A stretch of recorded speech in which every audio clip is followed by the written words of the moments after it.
মাথা ঝুঁকিয়ে সম্মান প্রদর্শন করার ব্যাপারটা এটা ইসলামের সাথে সাংঘর্ষিক। মাননীয় স্পিকার, ধন্যবাদ। তৃতীয় জাতীয় সংসদে এই রুলস অফ প্রসিডিউর বাংলা কার্যপ্রণালী বিধিতে সংসদে ঢোকার পরে মাথা ঝুঁকিয়ে সম্মান প্রদর্শন করে ঢোকার কথা। এরপরে এটা নিয়ে আলোচনা পর্যালোচনা হয়েছে, আমিও ছিলাম অতীতে।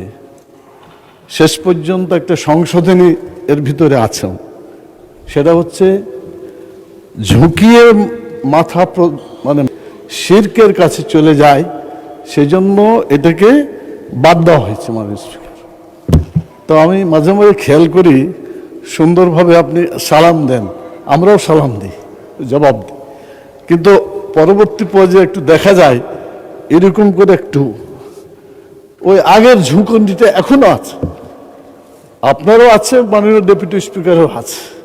সেই জন্য আমি অনুরোধ করব, কার্যপ্রণালী বিধিতে শিরককে উৎখাত করার জন্য যে বিধি করা হয়েছে, আমার মনে হয় সেটা সকলের মেনে চলা উচিত। এতে নেকি হবে, গুনাহ থেকে বাঁচা যাবে, কালকে আমরা এটা উপকার লাভ করব। ধন্যবাদ মাননীয় স্পিকার।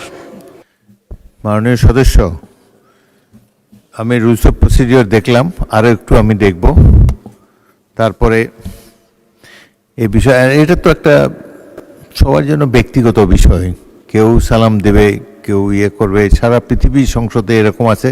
বাট তাও আমি দেখব যে এটা বিগত সংসদে এটা বাতিল করা হয়েছে কিনা, এটা দেখে পরে আমি জানাবো।